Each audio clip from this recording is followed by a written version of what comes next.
1st, 2015. I'm going to start with this one. Okay, I've got these parts done now. Part 1 and 2 of the instructions I put together. In doing so, I saw I needed to paint in between here and here, which I'll put a coat of paint on, and again down here. By the time this goes in and the deck goes on, you won't be able to do any painting at all. And the sides here, which are away from the sides hulls, you'll see down there, so I'll put a bit of coat grey on them as well. Also, on the bottom deck here, I'll put some grey out on this side here, so when this goes on, if there's anything that's actually, you can see looking down in here, it's covered with the grey. There's no problem at all with that. So I'm going to let them dry. The sides I've also done. Yep, I missed a part of it. No. Well, I just done a general coat down the bottom here. If you think about it, the deck will go on here. You won't see the bottom pieces, but there is a gap down the side. Again, I've done the deck so you won't see straight down, and you've got grey plastic there instead of dark grey. Okay, I've not just, but I've glued this in. Now I'll put the sides on to make sure it was level, and I had to clamp this down for a couple of hours. Excuse me, I had to clamp these two ends down for a couple of hours. It seemed to be out along the whole section here a little bit of warpage and all that, but as I said, I put the sides on, clamped everything down so that it was all nice and straight and, well, bent. Or square, I should just say square really. It seems to have worked fine, and like I said, you can just about see, if I put it like that. Hang on, let me get it in shot here. There you have it. You can see the underside here where I've got the grey on it now. You would see that if that was the light grey like this, it would show up like anything, and dark grey just takes it down. Okay, it's now Saturday morning. Last night I glued the sides on here, and the transom in here. I also put the side bits on the inside of the hull side. I've done those, I've painted those and put them on, and putting the floor in, I saw I had a few little scratches and that, so all I did was I just put a little bit of brush paint underneath it just to hide that. I also painted the side wall of the main floor. That's ready to go in. I also done, so it dried overnight, I put the viewing hatch in and the front hull part on the door. They're drying. Well, they dried overnight, I should say. And what I also did, I made up the builder's trestle. That's what I'm going to call it. Stand for the thing, because that's going to be on part 7.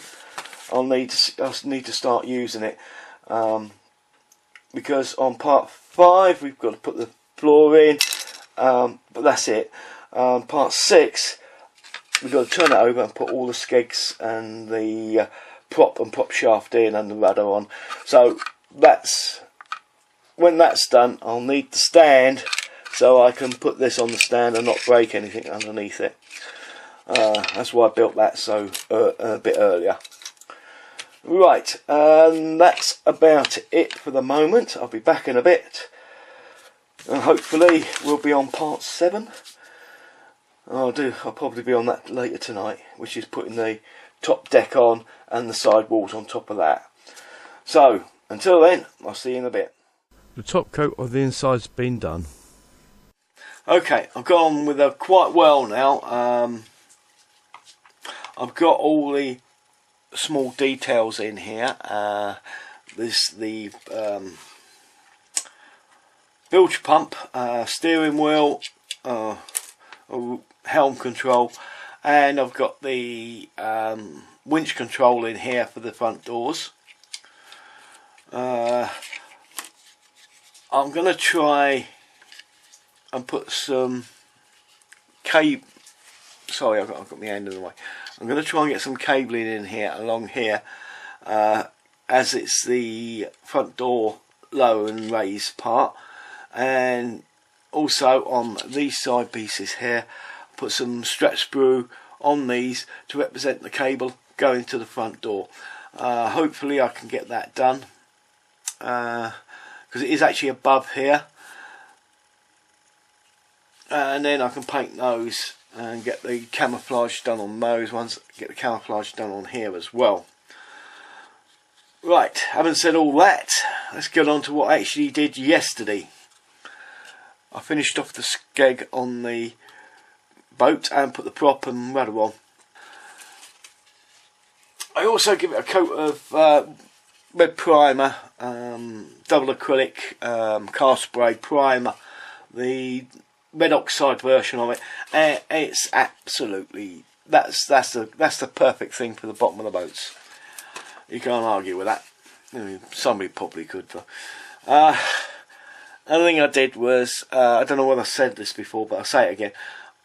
I done a light tan coating on this. I sprayed it up on there, and then I've got a rough brush and some dark ink. Actually, I've got a Citadel's ink, or game ink, I should say, brown, and done a sort of dry brush over the top surface to give me the wood effect, and that should look the part now. I'll put that down there. All the other parts I've got done now as well, and those two. That's as far as I got today. Hello everyone, back again. As you can see, got the camo pattern done. There's a camo pattern, and if you notice on here we have a white corner section, but when you come to the back end you got a blue corner section, so there's something wrong there. Don't ask me what, I don't know why they've done that, but I think they've got the colours mixed up on here. I say think because I can't find a photograph online with this camo pattern. American stuff, plain colours, fine, can find those, no trouble at all. So what I did, I extrapolated to what the basic thing is here. So I put a half egg shape on each corner, sort of half that pattern on here. Where is it there? Half this pattern. I doubled that up and put it on around the corner, and done the centre section blue. Now I put some varnish over the top of these three areas for the decals to go on,